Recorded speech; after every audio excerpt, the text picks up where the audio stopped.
Snake bite का मौजू ज़ेरे बहस है। स्नेक बाइट का मतलब आप जानते हैं कि सांप का डसना या सांप का काटना। जानते हो इस मौजू को किस लिए ज़ेरे बहस लाया हूँ? क्योंकि फसल कटाई का मौसम है। दूसरी तरफ सैलाब ने इंसान तो क्या, हैवानात, चरिंद परिंद और हशरात सभी को बेघर कर दिया है। और जब किसी का घर टूट जाए तो फिर वो इंजाम से बालातर होकर ला ताल्लुक बनकर जो जी में आए कर गुजरता है।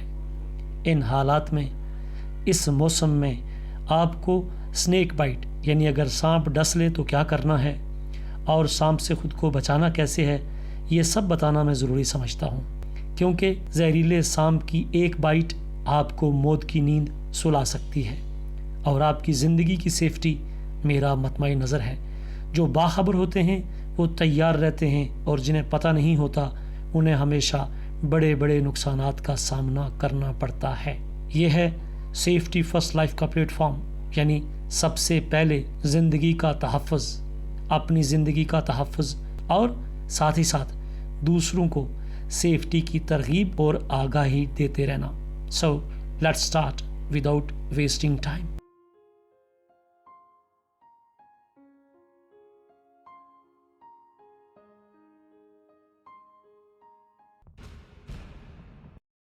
सबसे पहला सवाल, सांप इंसान को काटता क्यों है? दोस्तों अहबाब, 99% केसेस में सांप खुद को बचाने के लिए अटैक करता है, क्योंकि इंसान सांप से उतना नहीं डरता जितना सांप इंसानों से, क्योंकि इंसान सांप से ज़्यादा ख़तरनाक हैं।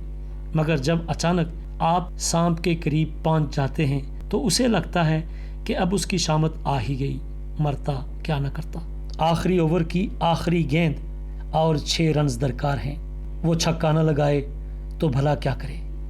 और यूं जब आप अपनी मंजिल की तरफ रवां दवां थे तो आपको छुपे दुश्मन की चाल का अंदाज़ा डंग लगने के बाद होता है। इसके अलावा कभी कभी सांप काटने की वजह हमारी हीरोपंती भी बन जाती है, क्योंकि हम उसके पीछे लग जाते हैं कि इसको ज़िंदा पकड़कर कैद करना है और ख़ुद को रुस्तुम ज़बां बनाकर पेश करना है, दाद समेटनी है। लेकिन ये तो फ़कत आपकी सोच थी। न जाने कब से कोबरा के दांत खून की खुशबू सूंघने को बेकरार थे। एक्शन आपका और रिएक्शन कोबरा का। सांप के काटने की तीसरी वजह घास और झाड़ियों में घुसना और छुपना भी हो सकता है, कि जहाँ पर अक्सर सांप अपनी फैमिली के साथ विराजमान रहते हैं। शायद आपने किसी टूटे हुए घर की चीज़ों को उठाना शुरू किया और वो बेचारा उसी पत्थर या लकड़ी के नीचे पनागज़ी था, वो आपको डस लेगा। गर्मियों में जब दर्जा हरारत बढ़ जाता है तो भी सांप बिलों से बाहर निकल आते हैं और यही मामला रात का हो सकता है। आप बिना रोशनी वीरान रास्ते पर चल रहे हों और उधर भी स्नेक बाइट का मामला पेश आ सकता है। दोस्तों अहबाब, आप देख रहे हैं safety first life. Snake bite part 1 में मैं बता चुका हूँ कि कुर्राए अर्ज़ पर मौजूद 80% सांप जहरीले नहीं होते, अलबत्ता 20% सांप जहरीले होते हैं। और अगर किसी को जहरीला सांप काट ले तो फौरी तौर पर उसे ट्रीटमेंट की ज़रूरत होती है। बासूरत दीगर आपकी ज़िंदगी को यकीनी ख़तरात का सामना करना पड़ सकता है। आपको ये तो इल्म हो चुका कि सांप 2 तरह के होते हैं, जहरीले और बग़ैर जहर वाले। जहरीले सांप को बोलते हैं वेनमस और बग़ैर जहर वाले को नॉन वेनमस। अब सवाल ये पैदा होता है कि बाज़ाहिर हम कैसे पहचान कर सकते हैं कि किसी शख्स को जहरीले सांप ने काटा है या गैर जहरीले ने? अमूमन मुशाहिदे में आया है कि जब जहरीला सांप किसी को काटता है तो जिन 2 दांतों के ज़रिए वो बंदे में जहर इंजेक्ट करता है, उन 2 दांतों के वाज़े निशानात ज़ख़म की सूरत में आपके जिस्म पर देखे जा सकते हैं। जबकि बग़ैर जहर वाले सांप की पहचान ये होती है कि उसके काटने के बाद दांतों की 2 कतारें नज़र आ जाती हैं, जो 2 दांतों की तरह ज़्यादा वाज़े नहीं होती। लिहाजा अगर 2 दांतों के वाज़े निशानात नज़र आएँ तो समझ लीजिए, जान जाइए कि मामला पेचीदा है, संगीन है और पेशेंट को इंतहाई सूरत के साथ हस्पताल पहुंचाना होगा ताकि उसकी ज़िंदगी को لاحق خطرات سے بچایا جا سکے۔ یہاں پر میں ایک بات واضح کر دینا چاہتا ہوں کہ ایک عام شخص نے، میرے کسی ویور نے فقط اس فلسفے کو بنیاد بنا کر فیصلہ صادر نہیں کرنا، بلکہ سانپ کے کاٹنے کو ایمرجنسی میڈیکل کنڈیشن سمجھ کر مریض کو ہسپتال پہنچانا ہے اور ہسپتال لے جاتے وقت ابتدائی طبی امداد کو جاری و ساری رکھنا ہے۔ سنیک بائٹ کے پیشنٹ کو طبی امداد کیسے دینی ہے اس طرف بھی آؤں گا، مگر اس سے پہلے یہ جان لیتے ہیں کہ زہریلے سانپ کے کاٹنے کی وجہ سے دانتوں کے 2 نشانات کے علاوہ اور کون کون سی علامات ایسی ہو سکتی ہیں۔ اگر آپ پہلی بار چینل کو دیکھ رہے ہیں تو اس طرح کی معلوماتی ویڈیوز کو دیکھنے کے لیے چینل کو سبسکرائب کیجیے، اور اگر آپ کو ویڈیو اچھی لگے تو اسے لائک اور شیئر ضرور کیجیے گا۔ زہریلے سانپ کے کاٹنے کے بعد اس مریض میں مندرجہ ذیل علامات دیکھنے کو مل سکتی ہیں۔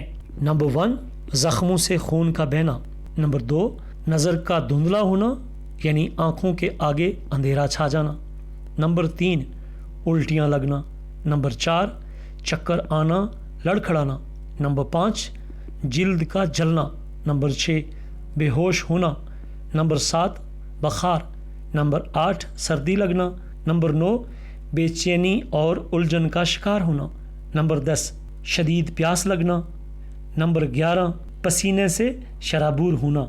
نمبر 12، پٹھوں کے درمیان ہم آہنگی اور ربط کا ٹوٹ جانا۔ ڈائریا یعنی پیچس کا نکل جانا۔ نمبر 14، جسم کا سن ہو جانا۔ نمبر 15، کپ کپی طاری ہونا۔ نمبر 17، نبض کا تیز ہونا۔ نمبر 18، ٹشوز کا مرنا۔ نمبر 19، شدید درد۔ نمبر 20، جلد کی رنگت میں تبدیلی۔ نمبر 21، زخم کی جگہ پر سوجن کا آ جانا۔ نمبر 22، کمزوری۔ نمبر 23، سانس لینے میں دشواری۔ Number 24، low blood pressure.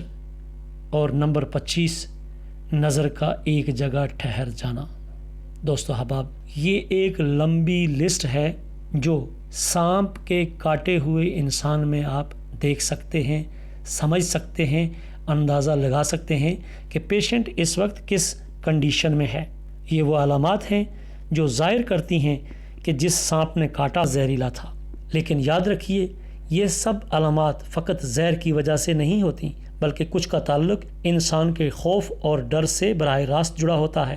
بہرحال اب آپ نے اس صورتحال سے نکلنا یا کسی کو نکالنا کیسے ہے، وہ کون سے اقدامات ہوں گے کہ یہ سب ہونے کے بعد بھی کوئی شخص ریکور ہو جائے، اس کی زندگی بچ جائے اور وہ پھر سے امیدوں کے دیپ جلا کر منزل کے حصول کی طرف اپنا سفر جاری و ساری رکھ سکے۔